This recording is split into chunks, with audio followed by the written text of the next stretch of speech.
You ever really look at Roblox? Not just, the beacon hairs running around, but the machinery under the hood. It's fascinating for me. We call it a game, it feels like a sandbox for every predatory financial trick in the book. You buy this little Robux and suddenly your brain just disconnects from the actual value of a dollar. It's brilliant, really, in a terrifying way. You're playing in this bright, colorful world, but the economics, they're more cutthroat than a corporate merger. It's a digital mining town, and we're all just digging for Robux.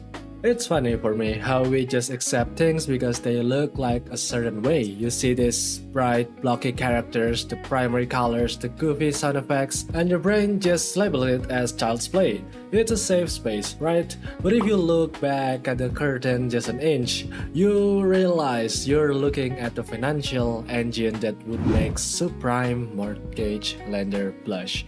It's all very polite and the math under the hood is anything but innocent. When you buy Robux, something happens in your head. It's subtle. You hand over 20 real, hard-earned dollars and you get this pile of digital gold.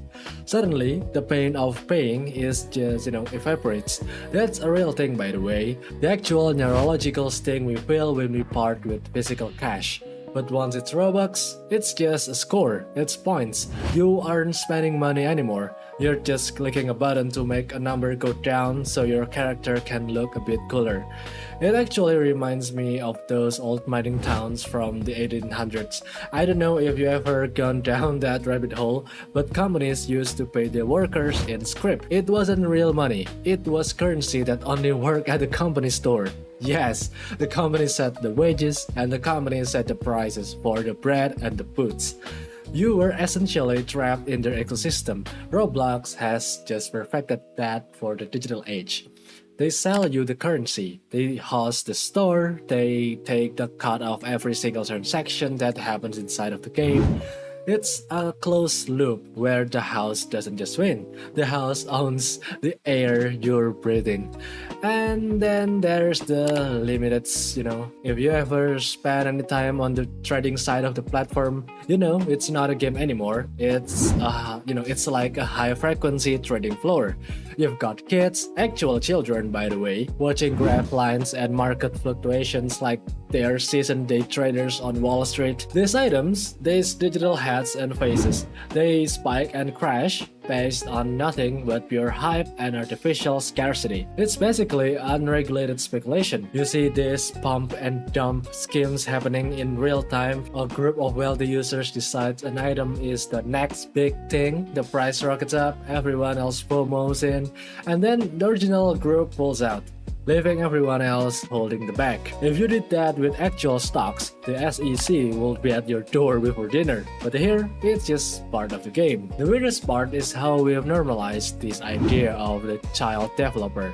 Roblox loves to tell the story of the teenager who made a hit game and bought their parents a house.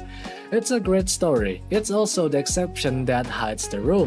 For every one of those success stories, there are millions of kids providing free labor to the platform.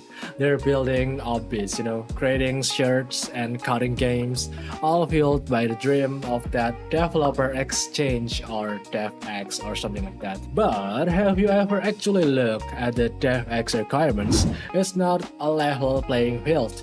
Do you even think about turning your Robux back into real US dollar? You need a massive minimum balance, and the exchange rate, that's where this really, the jokes really writes itself. Roblox sells you Robux at one price, okay? But when you want to cash out, they buy it back from you at a fraction of that value. They're essentially taking, maybe 70% cut in some cases. Imagine a bank telling you that your $100 is only worth 30 if you try to withdraw it. We'd call it a scam, of course. On Roblox, we call it supporting the community and so on. It creates this massive wealth gap and, a Gini coefficient that would make a developing nation looks like utopia. The top 1% of creators make nearly everything, while the rest are essentially working in a digital sweatshop, hoping for a break that the system isn't actually designed to give them. It all ties back to the social aspect. I mean, we've all seen the back and hair memes. It's a joke, sure, but it's also a form of social engineering. If you don't spend money, you look a certain way, You're a noob, you're excluded, the platform doesn't have to force you to buy anything, of course. They just let the peer pressure do the work. It's social comparison theory in its purest, most aggressive form. You see someone with a rare item and suddenly your default avatar feels like a garbage of poverty. It weaponizes that basic human need to fit in, especially for a younger audience that hasn't developed the cynical filters we have. It makes you wonder why this allowed to happen. The answer is usually just that the law moves at the speed of a snail while tech moves at the speed of light. We have all these regulations for banks, for the stock market, for labor, but when you put a game label on it, those rules suddenly get very, very blurry. Roblox is operating in a regulation vacuum. They use dark patterns, design choices that trick you into spending or staying longer that would be illegal in almost any other industry. They're essentially beta testing a new kind of economy for the metaverse, one where consumer protections are an afterthought and the user is just a data point to be monetized. It's not that people at Roblox are mustache twirling villains. I think they just built a system that works too well. They created a world where everything has a price, where status is bought, and where the line between playing and working doesn't exist anymore. It's just a blueprint for the future of the internet. And that's the part that keeps me up.